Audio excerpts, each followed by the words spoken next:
Esto es Colmenafai. En breve comenzamos.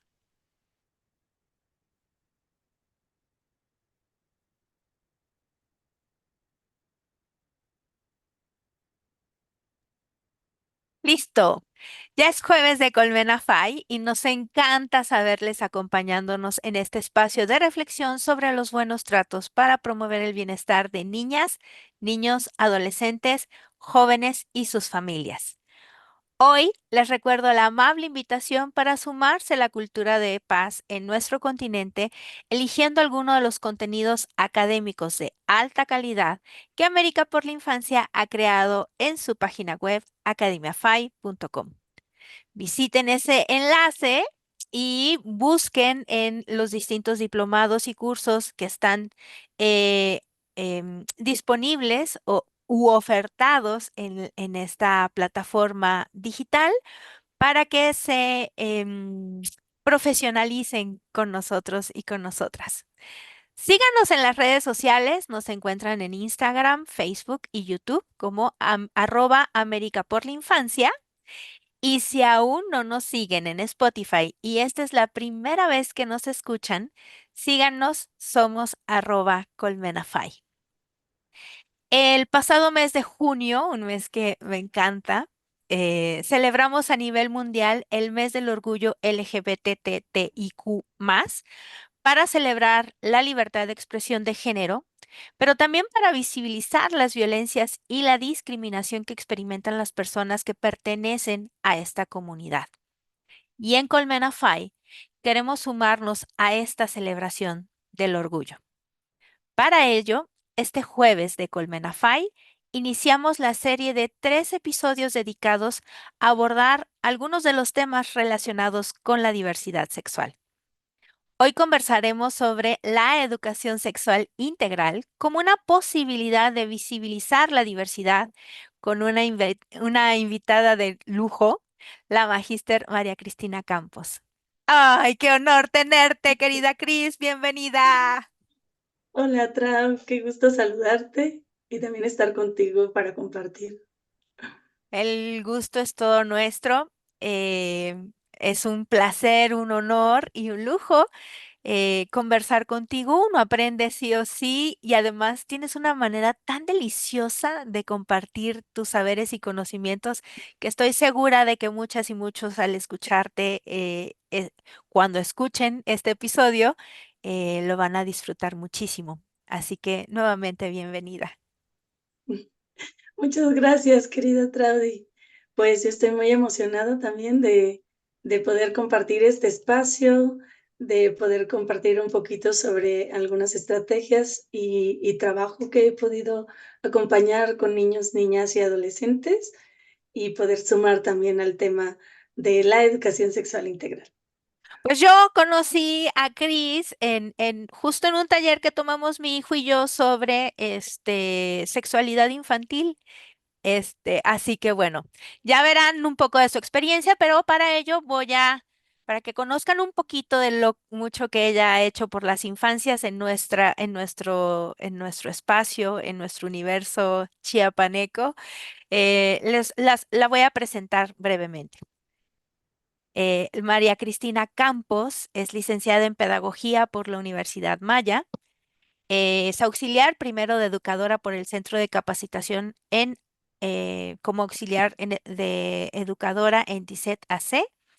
Es licenciada en Pedagogía por la Universidad Maya. Es maestra en Sexología Humanista con especialidad en sensibilización y acompañamiento de grupos por el Instituto de Educación Superior en Desarrollo Humano Sustentable. Cuenta con un diplomado en sexualidad humana por el Instituto de Educación Superior en Desarrollo Humano Sustentable.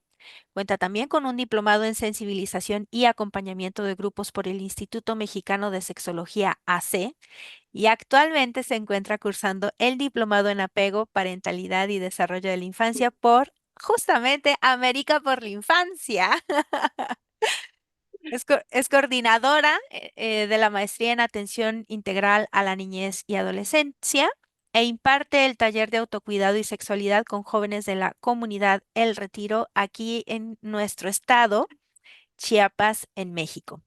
Esto es un poquito de lo que ella hace. Ojalá en algún momento nos puedas hablar sobre esta maestría, que me parece va muy de la mano con lo que vamos a abordar la mañana de hoy, ¿cierto? Sí, muchísimo, muchísimo, ¿no? Tiene como intención precisamente como el resguardo y el trato digno hacia la niñez y las adolescencias, ¿no? Y cómo ser dignos de acompañar como docentes, como facilitadores, esos procesos. Exacto.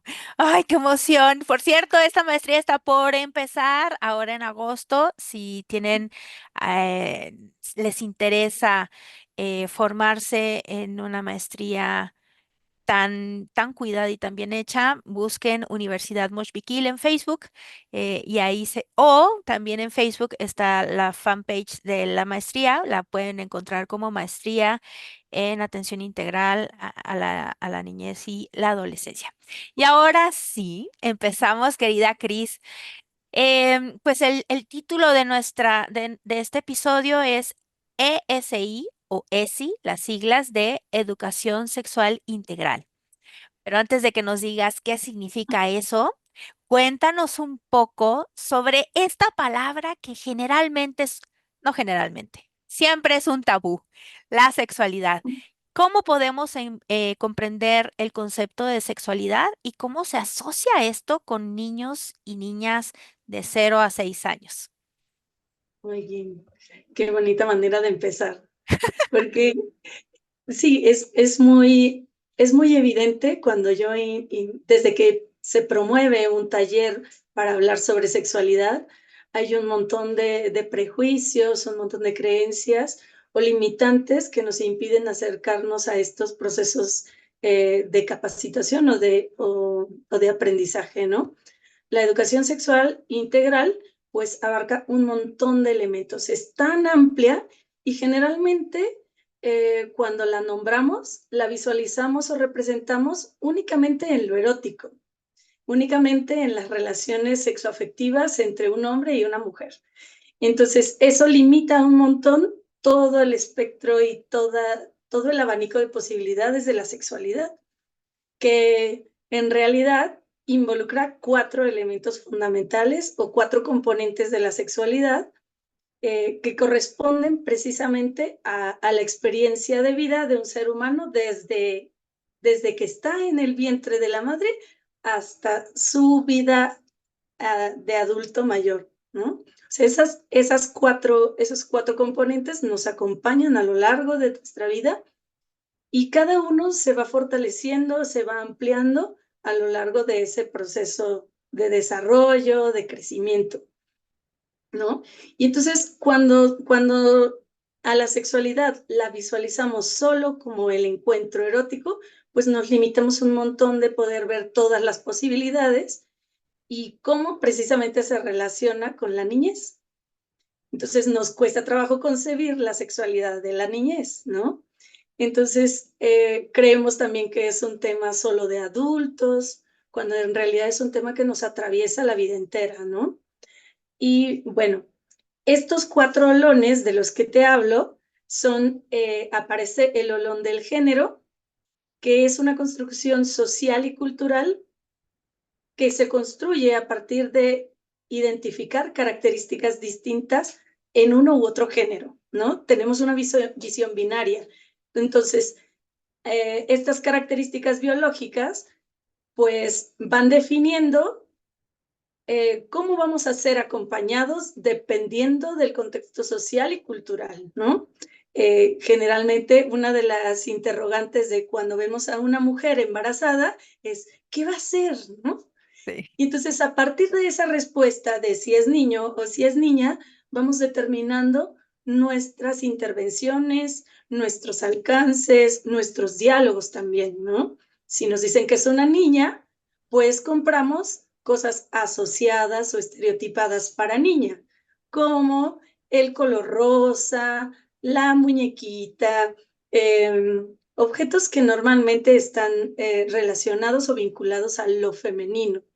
Y en cambio, si es un niño, pues también vamos determinando nuestras acciones, orientándolas hacia el azul, los carritos, ¿no? representaciones que tienen que ver con una construcción estereotipada de lo que es ser hombre o de ser mujer.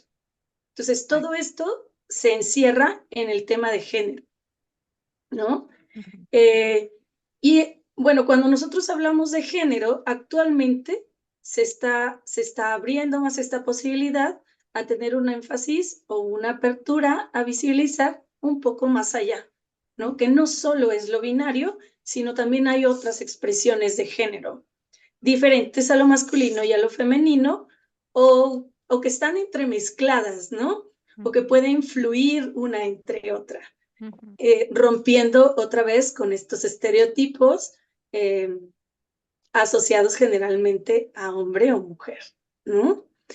Y bueno, esta experiencia de género también se construye tanto desde lo individual, depende mucho, por ejemplo, del contexto familiar en el que hayamos nacido, crecido y en el que nos estemos desarrollando, y lo cual va a determinar mucho cómo percibimos nuestra identidad de género y cómo podemos expresarla, ¿no? Eh, Generalmente a lo largo de nuestro desarrollo, pues van habiendo ciertos comentarios que pueden limitar y censurar esa experiencia o esa expresión de género, o pueden alentarla, ¿no? Eh, Podemos hacer ahí una pequeña pausa para que quienes nos escuchen, vayan quedándose con algunos conceptos importantes que nos van a servir además. Este es el episodio parteaguas para Colmena Fai, para estos temas de la diversidad sexual. Y más adelante vamos a utilizar algunos de estos conceptos que tú has traído a la mesa y sería bueno que nos quedara muy claro. Identidad de género es distinto a la expresión de género. ¿Cómo nos queda claro qué es una cosa y qué es la otra y por qué son distintas? La identidad de género tiene que ver precisamente con lo que yo estoy sintiendo y viviendo, tanto de manera corporal como también a través de lo que vivencio en mis pensamientos, en mis sensaciones, ¿no? Entonces yo puedo y verme con características físicas que corresponden a una mujer y puedo decir, sí, yo me siento como esa mujer que puedo ver a través de esta imagen, ¿no? Em, y, y nuestra expresión de género es precisamente cómo nosotros proyectamos esa identidad. Yo Ujú, puedo decir, sí, soy una mujer, pero me encanta utilizar pantalones y me gusta usar sombrero y también me gusta trepar árboles, por ejemplo, ¿no? ujú. Entonces, esta construcción más personal o individual y tener la posibilidad y la libertad de poder proyectar eso que yo relaciono con mi ejercicio de ser mujer, que no necesariamente tiene que ser estereotipada o cumplir con esos estándares, también son parte de mi identidad, ¿no? Y no me hacen dejar de ser una mujer por el hecho de querer trepar un árbol, por el hecho de querer manejar un tractor, por ejemplo, ¿no? Igualmente las masculinidades, ¿no?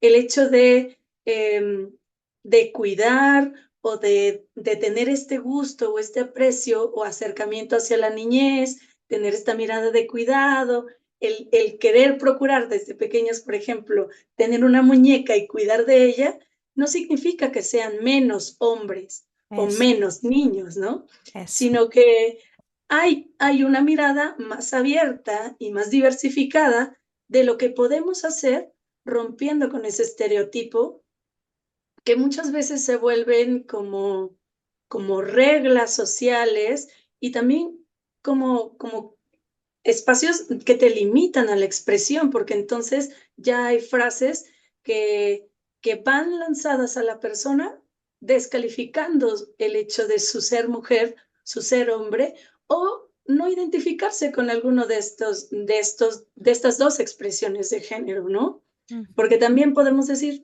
yo solo soy una persona y no me gusta la asociación con hombre o mujer, y a veces me he visto de esta forma que puede estar más vinculada con lo femenino, y a veces me gusta vestirme más de esta forma que está vinculada con lo masculino, ¿no?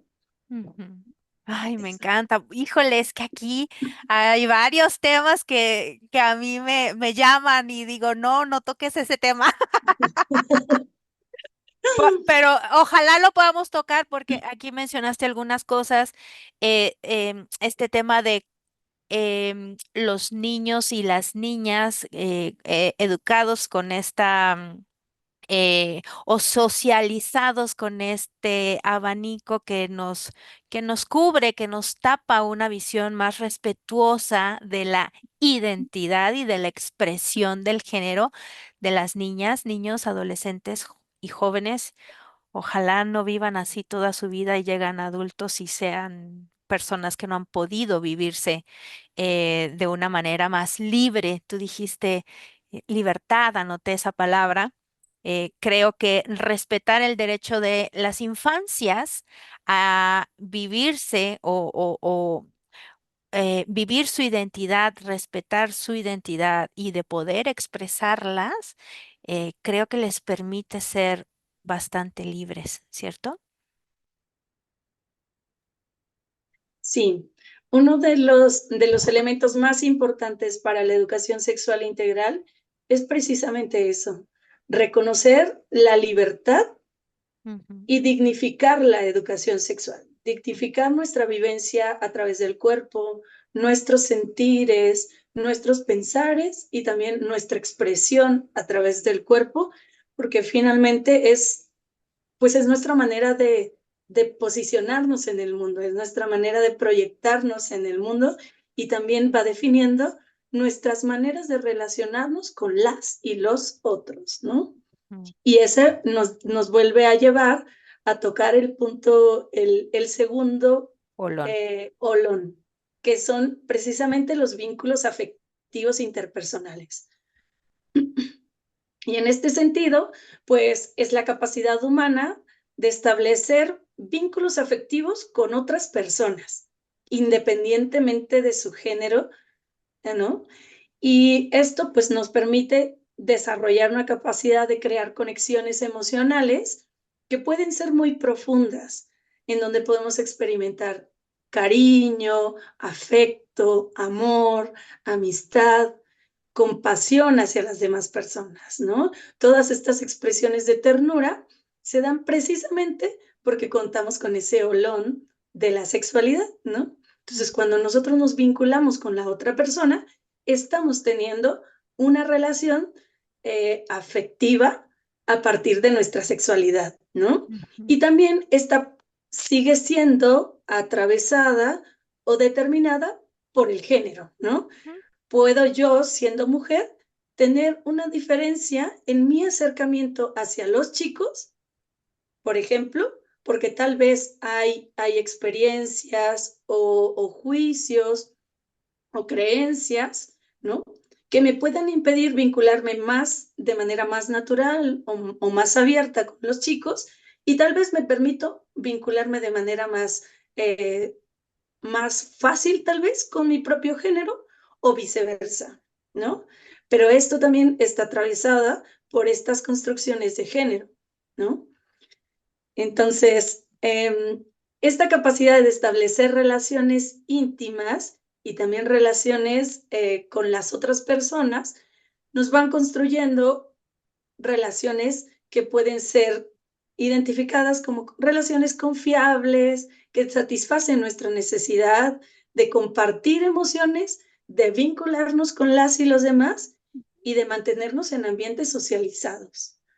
Eh, este olón es bien especial porque nos va a permitir tanto conocernos a nosotros mismos, a nosotras mismas, y también cómo ir entretejiendo esos vínculos con las demás personas, ¿no? Cómo hacer que fluya esta relación que también nos procura bienestar en una relación de amistad, en una relación de pareja, en una relación de familia, y por lo tanto también va procurando un desarrollo personal en esa construcción de nuestra afectividad con las y los demás, ¿no? Ujú, Eh, y bueno, esto, como ya les decía, se puede representar no solo en las relaciones de pareja, porque también creemos que la sexualidad es solo en las relaciones de pareja, ¿no? Entonces, tenemos relaciones sexuales que no son eróticas, que tienen que ver con nuestra vinculación con los amigos, con la familia, en nuestras relaciones laborales, por ejemplo, ¿no? mm. Y las que pueden ser a veces exclusivamente de pareja, pues son estas relaciones sexoafectivas que también implican otros componentes que más adelante vamos a ver, que nos llevan a otro de los solones que también es bien importante, que es el erotismo. Pues vaya, bueno, aquí en este, no sé si vaya a como a colación, pero hablábamos de este género que va más allá de esta visión binaria en el primer olón, cómo socializamos a las niñas y a los niños en base a a los estereotipos, ¿no? De género, que ojalá no fueran así. Y después en este segundo lon hablabas como a partir de esta identidad y de expresión de género, nosotros nos relacionamos a través de este segundo lon, que son los vínculos afectivos interpersonales. Y ahí me pregunto, ¿qué sucede, por ejemplo? O cómo afectan esta relación de los niños y de las niñas y de su autoconcepto, ¿no? Como niño o como niña, estas prácticas, por ejemplo, eh, en las escuelas, ¿no? A ver, niños, niñas, vamos a hacer una fila. Primero las niñas. Y pensamos que hay una deuda histórica con las mujeres, ¿no? En donde no han sido reconocidas, en donde siempre hemos sido delegadas, etcétera, etcétera. Sin embargo, les estamos pasando la factura a unos niños que acaban de llegar al mundo. Niños me refiero a hombres, ¿no? Exclusivamente a los hombres. ¿Cómo afectan este tipo de acciones o podrían afectar a estos dos solones, por ejemplo? Em, la idea de promover una educación sexual integral dentro de las aulas es precisamente trabajar en pro de, de la apertura para dialogar precisamente estos temas, ¿no? ¿Cómo podemos visualizar dentro de las prácticas educativas, pues, de alguna forma, estas deudas históricas con las mujeres, pero no posicionarlas desde la incapacidad de ellas tomar su propio espacio, ¿no?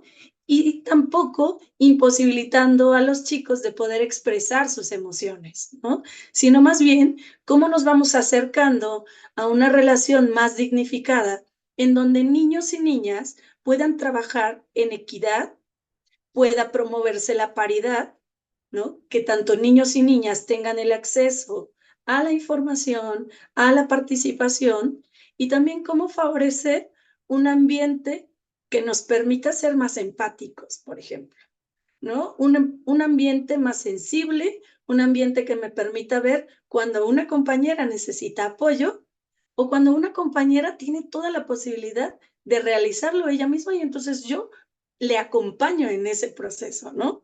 O cuando un compañero necesita expresar una emoción, la sensibilidad que normalmente ha sido vetada para los chicos, ¿no? Y cómo yo, desde mi lugar de empatía como niña, acompaño esa sensibilidad. Y entonces ambos géneros se van nutriendo uno del otro, tanto de la historia que ha sido violentada para todos y todas, y cómo vamos construyendo relaciones de mayor afectividad, dignidad dentro del aula. Cómo nos vamos construyendo en una relación diferente. Cómo vamos también resanando y resarciendo todas esas heridas que hay, que claro, no fueron creadas a partir de la niñez y la infancia que estamos acompañando, pero que sí es importante visibilizar, ¿no? Entonces, en las aulas tendría que haber estos espacios de reflexión sobre las violencias históricas que se han vivido, sobre los momentos en que también los niños y las niñas se sienten atropellados También por la visión adultocentrista, que muchas veces tiene ese sesgo sexista, ¿no? O sea, para empezar, es una cosa que atraviesa a los niños y las niñas de manera permanente en todos los espacios, ¿no? Desde que acudimos, por ejemplo, a un restaurante y a ellos no les pasan una carta, ¿no? O no les preguntan, ¿qué vas a querer? ¿No? Como sujetos individuales, ¿no? Generalmente se refieren al adulto o a la adulta, ¿no? Entonces, ¿cómo ir devolviendo desde las aulas, desde nuestros diálogos, desde la práctica educativa, el poder a las niñas y a los niños de nombrar lo que necesitan, ¿no? De romper con esta idea de los estereotipos de género y diversificar las opciones y las posibilidades, sabiendo que están en un espacio de seguridad y de confianza, en donde no van a ser objeto de burlas, de señalamientos, ¿no? Y que si hay alguna acción que tal vez transgreda a la otra persona, también la podemos poner ahí para la reflexión y también decir, lo siento, no me había dado cuenta que en mi participación estaba omitiendo tu voz, ¿no? Eso Exacto. es fundamental. Eso me parece maravilloso porque ha pasado que algunos niños dicen, pero ¿por qué primero las niñas si primero llegué yo a la fila? No se Claro. trata de que tenemos las mismas oportunidades y qué bueno que dijiste esto de que históricamente las mujeres hemos sido relegadas, violentadas y puestas en el rincón oscuro de una habitación más lejana de un lugar, pero también los niños han vivido otras violencias de las que no hablamos, niños hombres, pues es una violencia muy grande que un niño no pueda llorar. Es una violencia muy grande que un niño no pueda conectar con su ser más sensible, porque también son sensibles, Claro. entre otras muchas cosas. Ok, gracias por esa aclaración. Vámonos entonces al tercer olón. ¿Está bien? Sí, de acuerdo. Bueno, el tercer olón nos habla de que la sexualidad humana también tiene un carácter reproductivo, ¿no? Y esto se refiere pues a la capacidad de, esa, de generar otro ser humano a través de la reproducción sexual, ¿no? Y pues esto también incluye aspectos biológicos, psicológicos y sociales involucrados en ese proceso de reproducción, ¿no? Como por ejemplo la fertilidad, el embarazo, el parto, la crianza y también la capacidad de decisión ante el ejercicio de la maternidad y la paternidad o la decisión de no querer este elemento, ¿no? De buscar la planificación familiar y entonces cómo gestionar el uso de antifecundativos, cómo procurar la salud sexual y cómo resguardar también los derechos reproductivos, ¿no? Y esto a mí me parece bien especial que dentro de este elemento se considere el tema del ejercicio de la paternidad y la maternidad, porque generalmente nos quedamos en el se reprodujeron y fueron felices por siempre. Y la verdad es que no. Hay una trascendencia importante de tener a nuestro cargo a una persona más, a un ser humano, que es una responsabilidad enorme. Y entonces, ¿cómo desde esa decisión consciente y responsable acompañamos en la crianza, ¿no? No solo es el hecho de tener un hijo o una hija que se parece a mí, ¿no?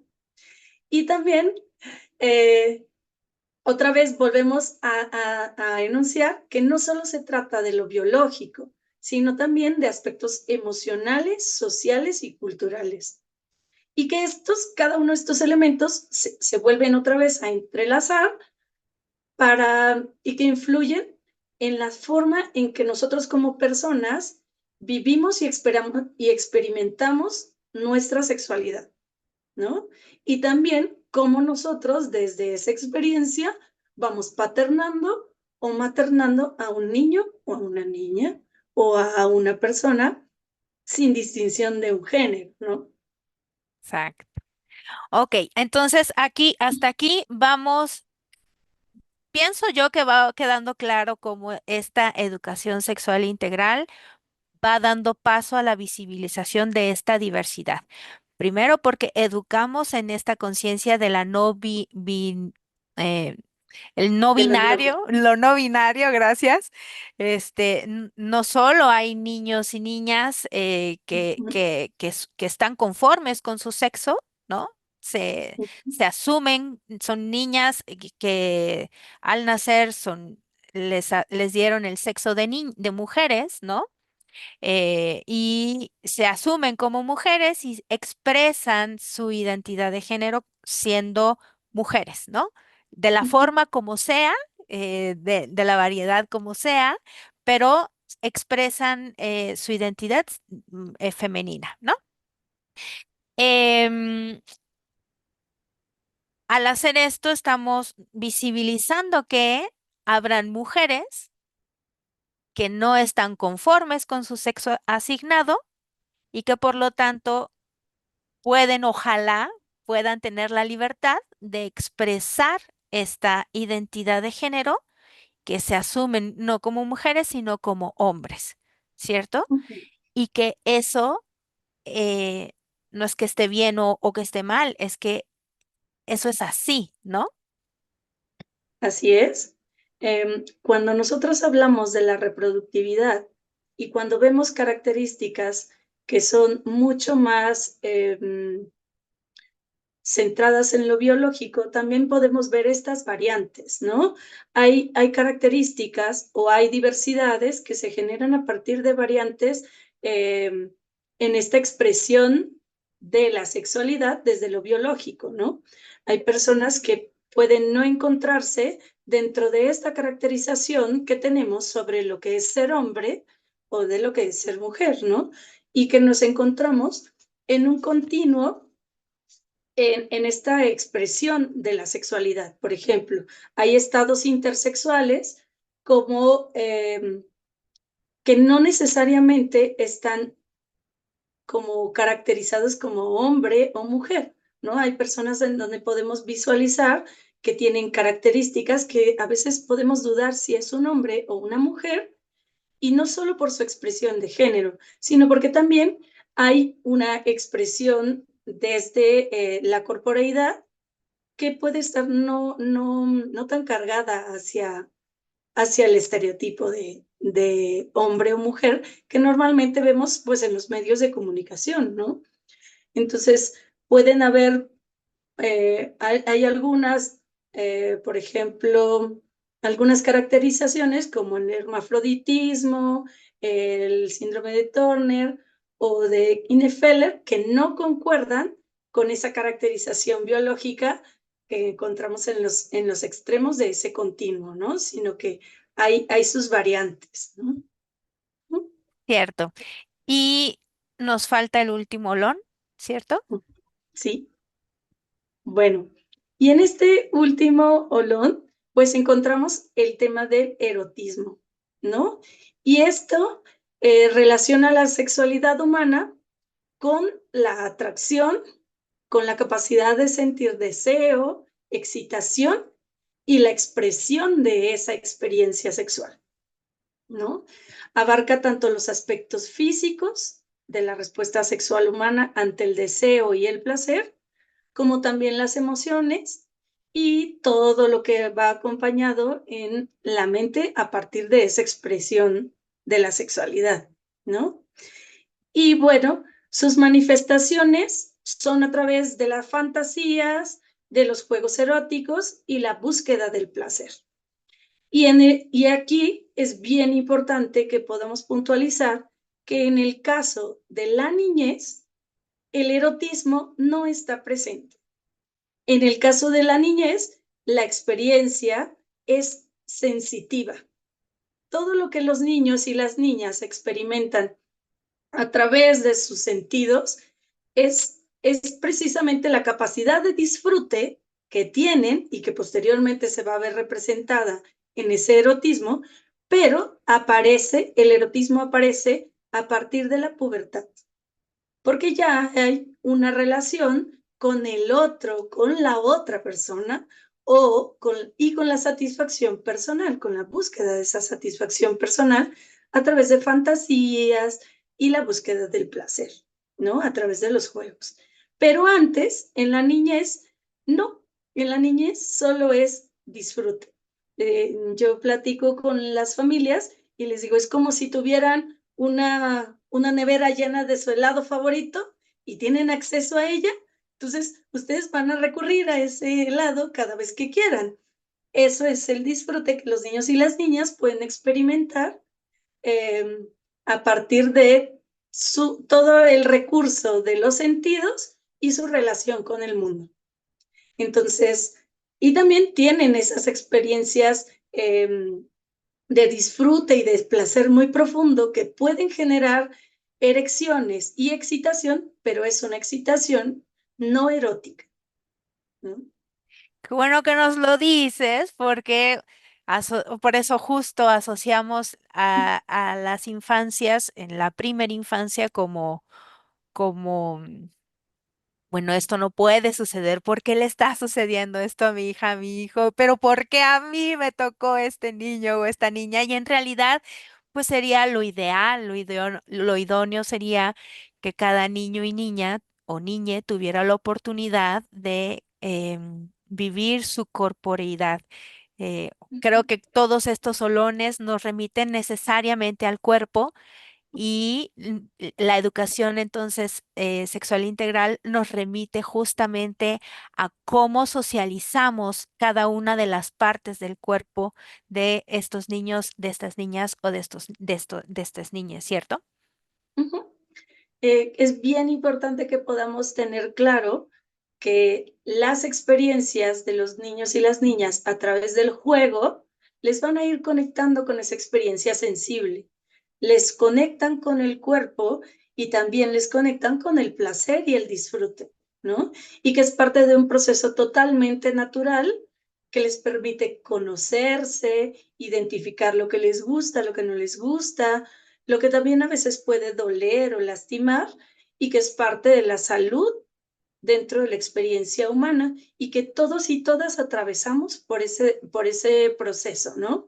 El autodescubrimiento y la exploración física de nuestros órganos sexuales externos, ¿no? El tocamiento puede generar un placer y un alivio que también les va metiendo en un espacio de refugio personal, ¿no?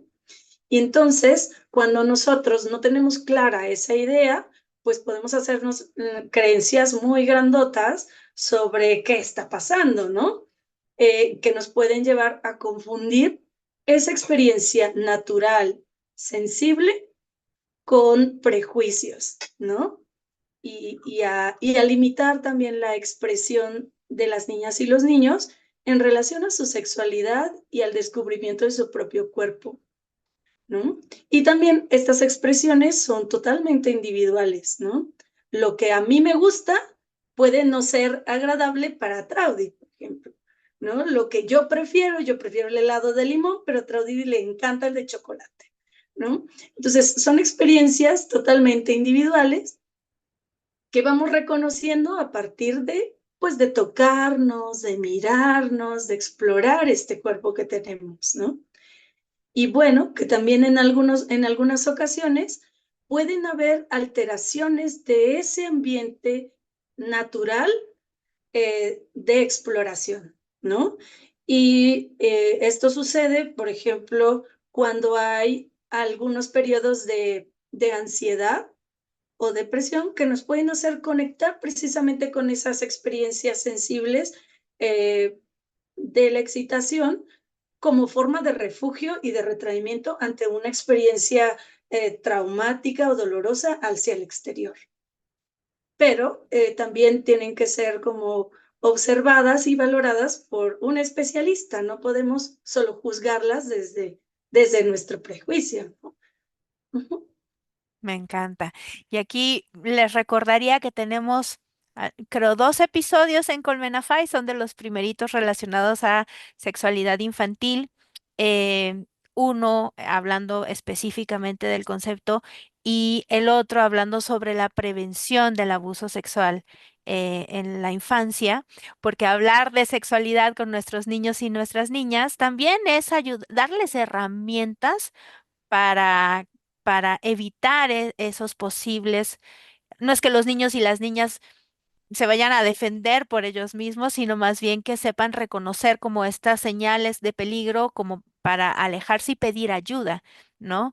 Cuando nosotros les hablamos de su pene o de su vulva, como el pene y la vulva, pues estos niños salen fortalecidos, tienen una capa superpoderosa que los protege y pese a que las sociedades desgraciadamente los tachan como, ay, qué niños tan cochinos, tan mal pensados, ojalá cada vez más mamás, papás, abuelos, abuelas, tíos o tías, o maestras y maestros o auxiliares técnicos escolares reconozcan el valor de nombrar así como existen los ojos, los dientes, la boca, la nariz, las uñas y las cejas, y de ahí nos saltamos automáticamente a las piernas y a los pies.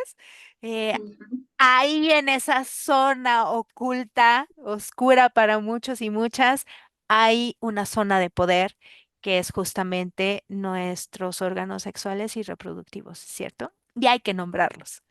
Sí. En esta parte del erotismo también nos hace énfasis en que esta experiencia humana se puede expresar de manera individual y o en relaciones sexoafectivas, pero tiene que haber consentimiento, ¿no? Y esto implica también que lo empecemos a trabajar desde la infancia, ¿no? ¿Cómo yo me acerco a ti respetando tu cuerpo y te nombro desde que te voy a cambiar el pañal y te voy a limpiar y vas a quedar listo para salir a jugar, ¿no? Y entonces, ¿cómo voy nombrando esa experiencia a la que voy a involucrar a un niño o a una niña, pero está siendo desde el respeto, desde el cuidado de su dignidad y también desde el acompañar respetuoso, ¿no? Si yo estoy acostumbrada a quitarle la ropa en público y no tomo en cuenta, por ejemplo, sus expresiones de angustia o porque tiene frío o porque tiene vergüenza, entonces yo estoy transgrediendo un espacio vital que tiene que ver con el resguardo de su corporeidad, el resguardo de su intimidad. Entonces yo normalizo una acción y después es muy difícil que esto vuelva a reestructurarse como algo que no tendría que hacer nadie más sin su consentimiento. Y es en algo tan sencillo como acompañarles a vestirse o a desvestirse, como acompañarles al pediatra, ¿no?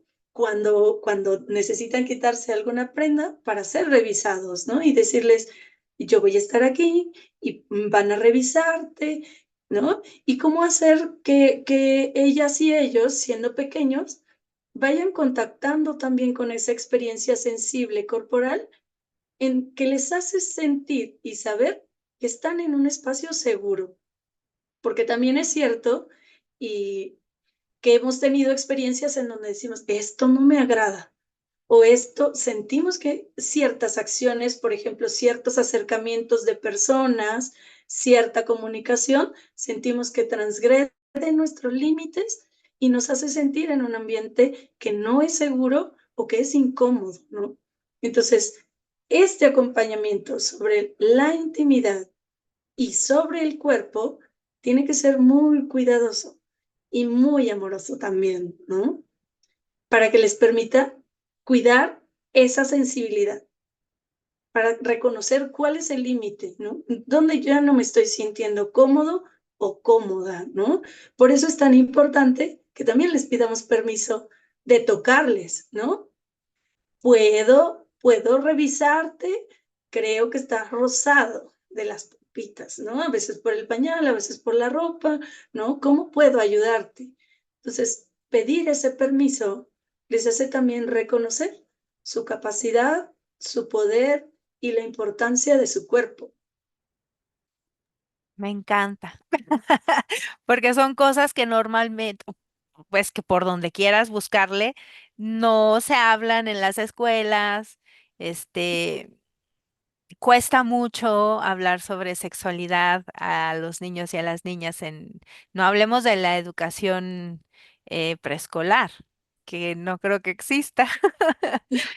Que aquí quiero Sí, decir que en México existe una ley general de niños, de derechos de niñas, niños, adolescentes, desde el 2014, diciembre del 2014, y ahí en esa ley general, que fue la base de la creación del Sistema Nacional, de Protección Integral de Niñas, Niñas y Adolescentes, hay un artículo que hace mención a la importancia de la educación sexual integral. Así que si viven en México y quieren saber en dónde está escrito y por qué es importante, por qué está en las leyes, vayan y busquen la Ley General de Derechos de Niñas, Niños y Adolescentes, ¿cierto? sí, así es. Creo que una, una cosa valiosísima que apenas estamos como empezando a nombrar y a recuperar es precisamente reconocer que la educación sexual integral es parte del derecho de toda persona, ¿no? Poder contar con información científica sobre temas de educación, de sexualidad y de educación sexual, es parte del derecho de las niñas y los niños a, a ese reconocimiento personal, ¿no? Decías hace un momento lo importante y lo trascendental que es reconocer primero qué es la educación sexual y por otro lado, cómo ir graduando este acompañamiento. Porque si nosotros revisamos estos cuatro lones, nos vamos a dar cuenta que precisamente nombrar las partes de nuestro cuerpo por su nombre, esto es pene, esto es vulva, estos son testículos, estos son los pechos, ¿no? Poder nombrar las partes de nuestro cuerpo nos permiten también reapropiarnos de esa identidad, de ese reconocimiento personal y también resguardarnos. Es el primer paso para también normalizar y naturalizar nuestro cuerpo, porque generalmente estamos como disociados de esa experiencia, ¿no? Eh, entonces, el paso número uno es nombrar con dignidad las partes de nuestro cuerpo y entonces procurarlas, ¿no? Y es de esta forma vamos acercando a los niños y a las niñas al autocuidado. Cuando un niño o una niña nombra, me duele mi pene, es muy fácil poder llevarlo, por ejemplo, a una revisión pediátrica y decir, me está nombrando que le duele el pene, y entonces podemos hacer un acompañamiento pronto y asertivo, ¿no? Y cuando estas partes del cuerpo o su cuerpo en sí, de manera general, ha sido transgredido y entonces nombran que han sido tocados en alguna parte en específico de su cuerpo, es más fácil poder dar un acompañamiento más asertivo, ya sea pediátrico o también en el caso de realizar una denuncia, ¿no? Cuando se nombran las partes del cuerpo, es más fácil nombrar esta parte y entonces se puede proceder al ejercicio de una denuncia. A que, por ejemplo, nombren las partes del cuerpo con un apodo, ¿no? Es que me tocó mi pajarito y entonces es muy difícil cómo acercar ese acompañamiento digno, asertivo, cuando no se están nombrando las cosas como son, ¿no? Y entonces podemos perder la posibilidad de que los niños y las niñas puedan protegerse y también abonar a este autocuidado. Claro que son responsabilidad de los adultos y las adultas que les acompañamos en la crianza, pero también hay momentos en los que ellos y ellas pueden nombrar cuando han sido transgredidos, ¿no? Entonces, esto es muy importante para la procuración de los niños y las niñas y para evitar el abuso sexual, ¿no? Y bueno, cuando nos referimos a educación sexual integral, pues vemos que es importante reconocerla como parte de un derecho de toda persona también que es que es una construcción de corresponsabilidad. No solo corresponde a la familia, sino que la familia tendría que sentirse respaldada por la escuela que ofrece esa información científica de manera profesional y respetuosa y adecuada a las etapas de desarrollo de los niños y las niñas, ¿no? También ese acompañamiento de educación sexual tendría que ser respetuoso de las emociones en torno a los temas, porque claro que vamos a poner sobre la mesa todas esas sensaciones que nos provoca sentirnos observados, observadas, eh, estas frases que pueden salir, que pueden ser sexistas, excluyentes, ¿no? O que limitan nuestra expresión sensible eh, desde el ser hombre o el ser mujer o el ser parte de una diversidad, ¿no? Construir este espacio de respeto a la identidad nos va a permitir visualizar toda esa diversidad, nos va a permitir reconocer el derecho de cada persona de no sentirse perteneciente a un género, de sentir que tienen otra preferencia, nos va a permitir respetar y dignificar esa decisión de la persona, sea pequeña o adulta, de experimentar su sexualidad de la forma en que más le parezca, siempre y cuando ésta cumpla también el respeto a la dignidad de las y los demás, ¿no? Entonces, estos diálogos respetuosos y reflexivos en un aula, pues van a permitir desmitificar y romper con creencias que nos impiden el reconocimiento de esa diversidad, ¿no? Y bueno, es sumamente importante que desde los acompañantes, adultos y adultas, exista también esta base ética en el acompañamiento, dignificando los procesos educativos, generando espacios de seguridad y de confianza, generando espacios de escucha y también de un seguimiento digno y asertivo de lo que los niños y las niñas ponen al centro del diálogo, ¿no?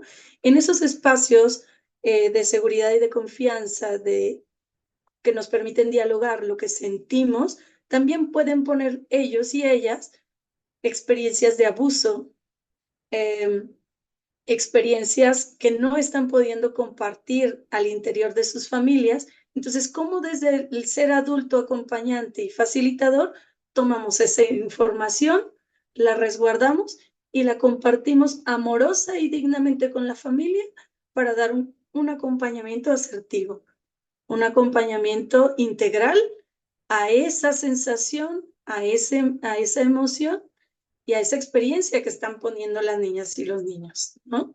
Y esto nos habla también de que la educación sexual, pues es una necesidad urgente para el reconocimiento de la sexualidad, para dignificar el cuerpo, para nombrar las partes del cuerpo, para reconocer nuestra dignidad humana en el ejercicio de la sexualidad, para reconocer también que tenemos una autonomía sobre nuestro cuerpo y también la capacidad de cuidarlo nosotras mismas y cómo ir construyendo esa autonomía a lo largo de ese desarrollo, ¿no?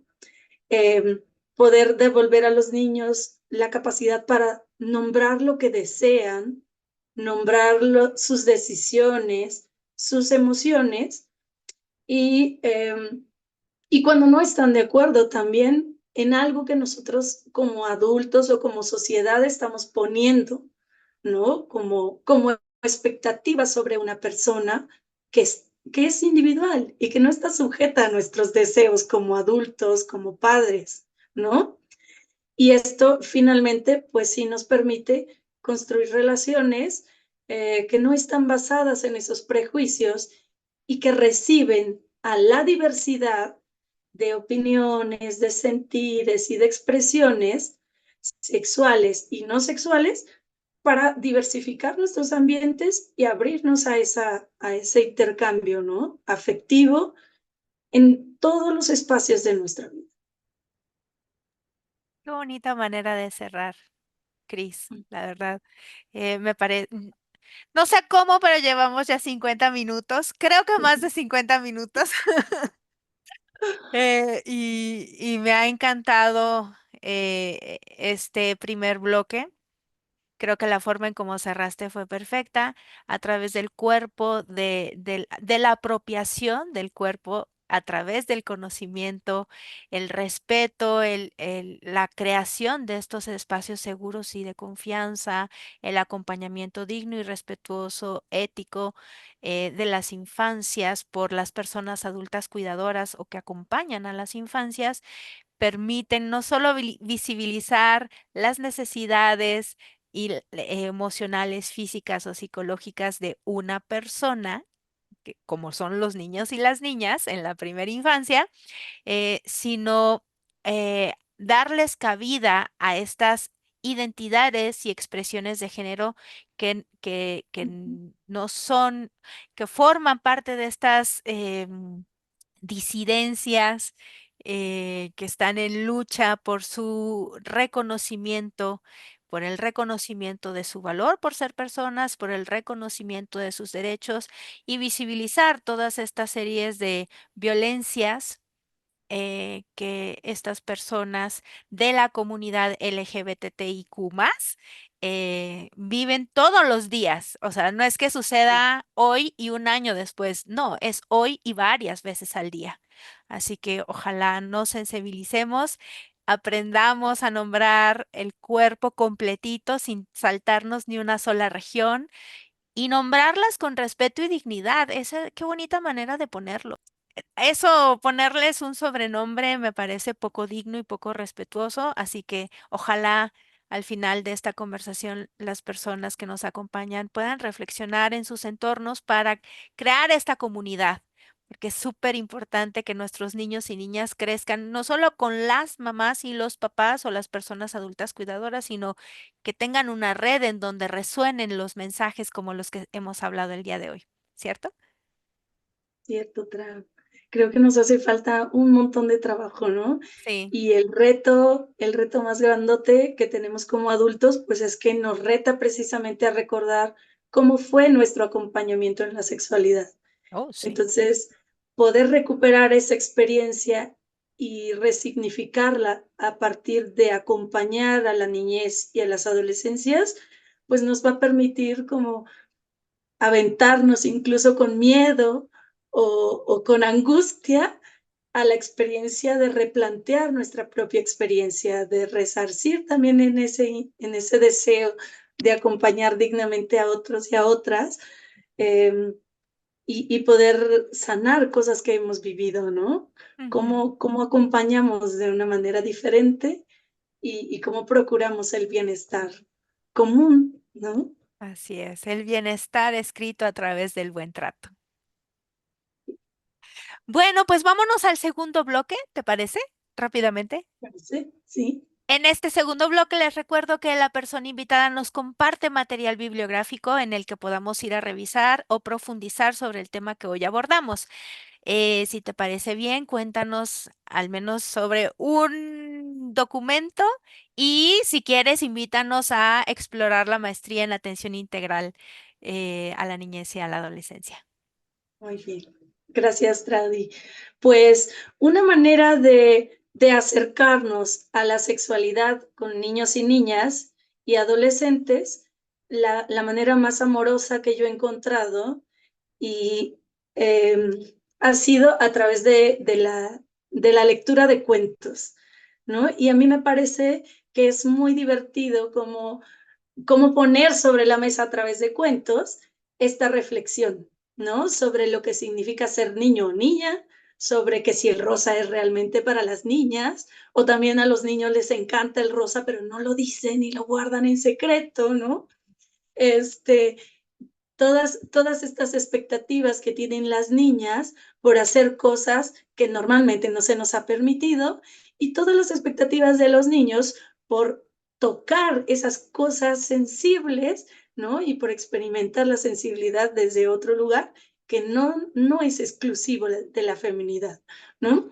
Entonces, yo recomiendo mucho el uso de cuentos para el acompañamiento de niños y niñas de mis cuentos favoritos está este que se llama ¿Hay algo más aburrido que ser una princesa rosa? Y este cuento precisamente me ha permitido como escuchar estos diálogos que las niñas tienen en secreto de decir, ay, sí, ya estoy harta del rosa. Es que mi mamá los elige o todo me regalan en rosa, ¿no? Y es muy divertido como a partir del cuento, pues podemos reírnos, jugar y reflexionar desde ver cosas profundas de lo que nos atraviesa en torno al enfoque de género, ¿no? Eso. Eh, También tengo otro cuento de mis favoritos y también el favorito de mi hija, que es Elenita, que también es una niña que desea ser sopladora de vidrio y le es negado ese derecho porque, ¿cómo crees? ¿Cómo una niña sopladora de vidrios? Y además es algo peligroso. Claro. Usan, usan fuego, ¿no? Entonces, ¿cómo esta niña eh, dice, se enfada, contactar también con el enojo, normalmente está asociado hacia el género masculino y las niñas tenemos que ser suaves y dulces. Entonces, esto desmitifica un montón la experiencia del enojo y la furia de decir, no, yo voy a decidir y decide ella ir, vestirse de niño para acercarse a eso que es su pasión y su deseo. Ay, qué bonito. Y finalmente, cómo vuelve y también se reencuentra con el padre que le pide una disculpa por haberle negado ese derecho, Ujú. ¿no? Está súper hermoso.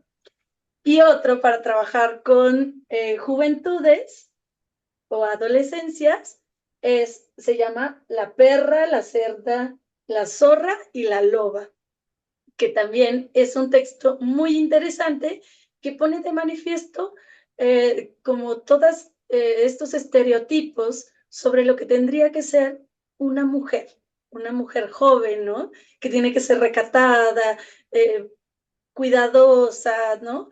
Entonces, ¿cómo no morir en el intento de el disfrute del mundo sin que estos prejuicios o estos estereotipos nos impidan el goce, la libertad y la expresión de nuestros deseos más profundos, ¿no? De salir a la fiesta, de jugar, ¿no?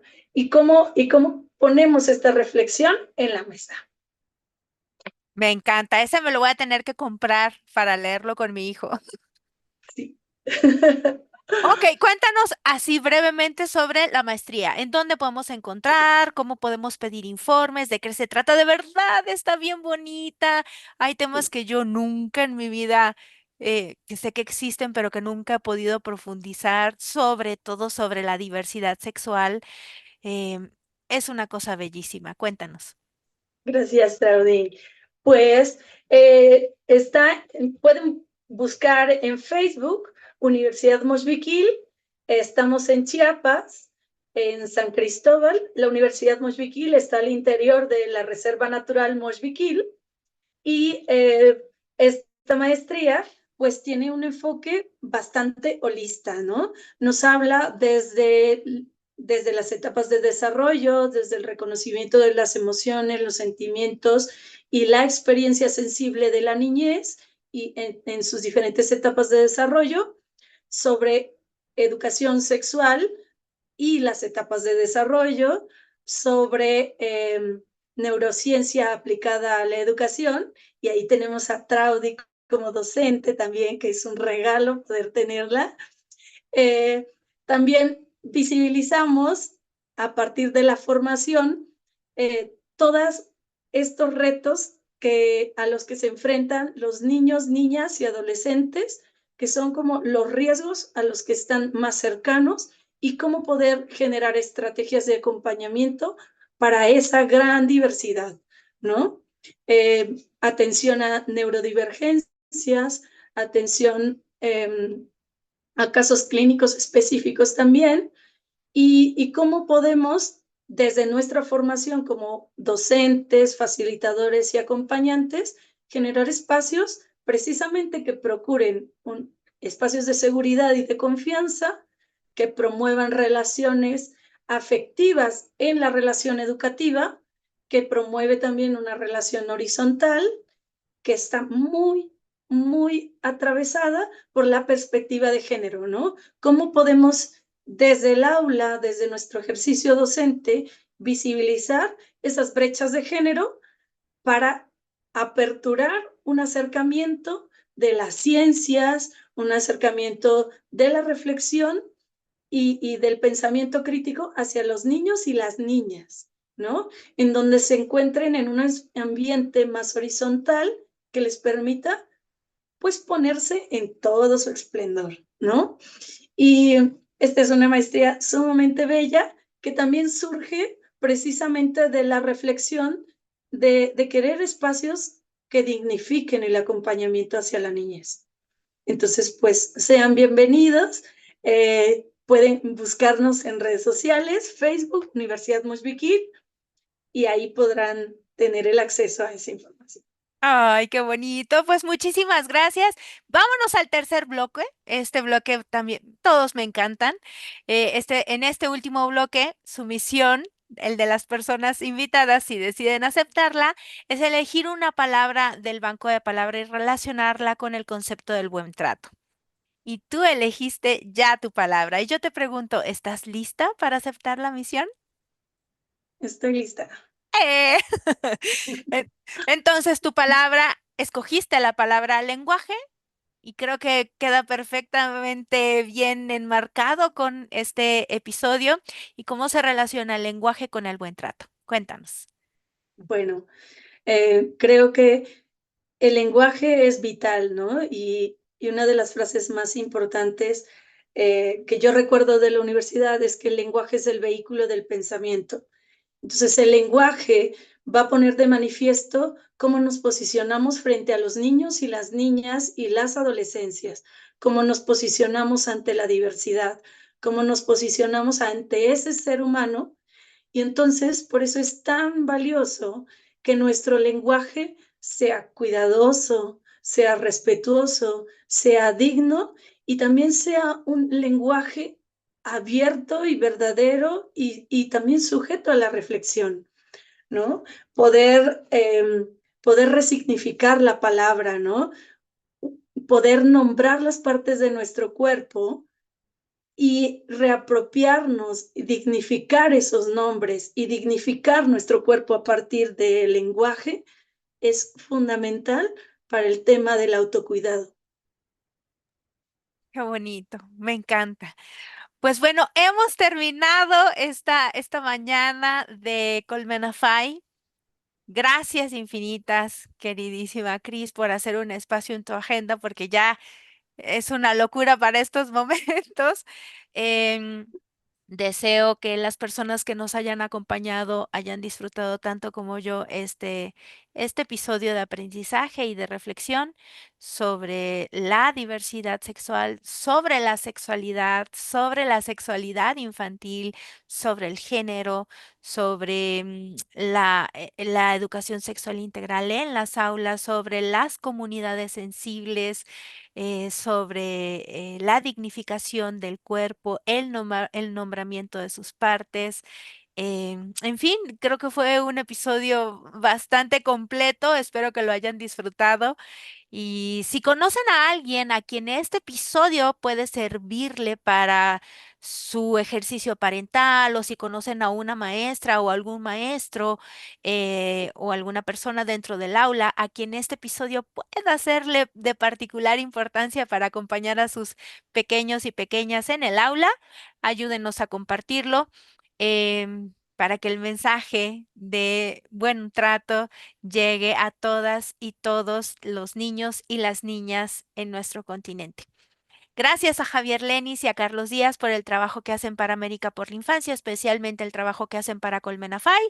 Y bueno, gracias a todas y a todas y a todos nuevamente. Que tengan un lindo fin de semana y nos vemos el próximo jueves de Colmenafay. Hasta pronto, Cris. Hasta pronto, otra.